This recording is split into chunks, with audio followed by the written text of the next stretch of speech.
Employees from several Gauteng Government Departments will have to report to alternative offices from Tuesday morning. Well, this follows yesterday's decision by the provincial government to evacuate all 9 buildings that have been found to be non-compliant to the minimum health and safety standards in the Johannesburg CBD. Well, the Office of the Premier as well as the Provincial Treasury are among the affected departments. Workers at the Department of Health and 2 other departments were the first to be affected when their building caught fire last week. Well, 3 firefighters died in the deadly blaze which engulfed the Bank of Lisbon building. We tried to get communication from the unions this evening on that story. We do believe that they are in a meeting with government this evening. However, for more on this, we now speak to Mr. Thabo Masebe, the Gauteng Head of Communications this evening. A very good evening to you, sir. We thank you very much for your time. Essentially, please confirm the relocation of government employees and the effect as to how many employees have actually been affected. Good evening. Yes, indeed, I can confirm that the Gauteng provincial government has decided to evacuate all the buildings that were found to be non-compliant to the occupational health and safety minimum standards.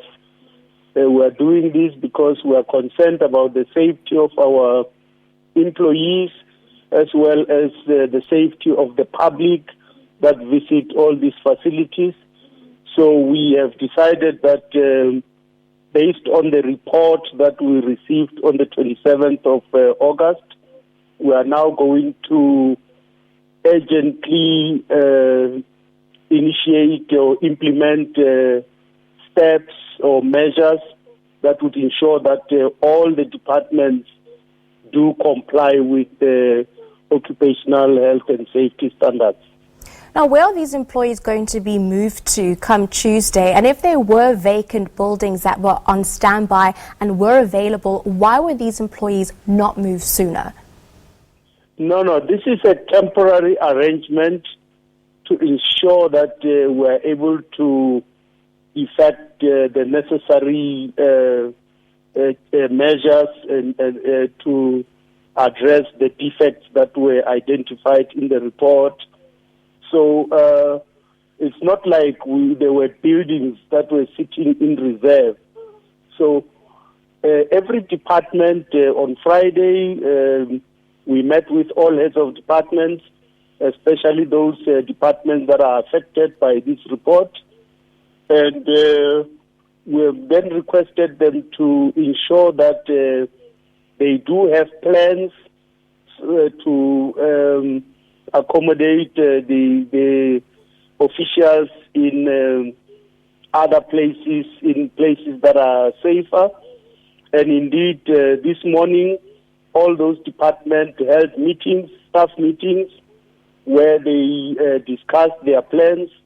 And we are satisfied that departments will have contingency plans to ensure that government services continue uninterrupted. Now, in terms of the problems that have been found in the report with these buildings not having met safety standards, are they going to be completely demolished or are they going to be renovated? And what about the surrounding areas? No, the buildings are fine. The structural integrity of the buildings are okay. The problem is there are a number of areas where the assessments focused on in terms of the Occupational Health and Safety Act. So those would include electrical installations, air conditioning, water pressure, as well as marshals, fire marshals, and all the fire detectors and alarms in the buildings. So we're going to be looking at all of these issues and make necessary changes in the buildings to ensure that all of them comply. Well, it seems as though, the buildings were not fined as this resulted now in the fire. And we do know that the unions had also mounted pressure on government for the relocation of these employees and had called for them not to attend work until they had been moved to a building that does meet safety requirements. We do believe that meetings are taking place between government and unions at this point. Essentially, can you give us details around the current talks between the two parties? Well, we are happy that in all the affected departments, there were meetings, staff meetings this morning, and in all those meetings, labor represented by unions did indicate that they support the move by government to evacuate these buildings, and they offered that they would work with management to ensure that whatever we are doing to the buildings, workers should only return when we can guarantee that the buildings do indeed meet the minimum requirement standards.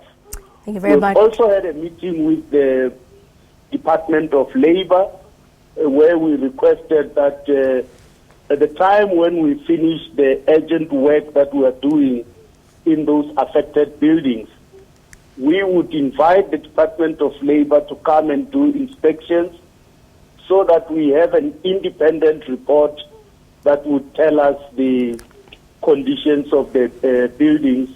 And once the Department of Labor is happy with the changes that we will have effected, we will then be in a position to allow staff to return to those buildings. Thank you very much for your time this evening, Mr. Thabo Masebe, the Gauteng Head of Communications, on the relocation of government employees.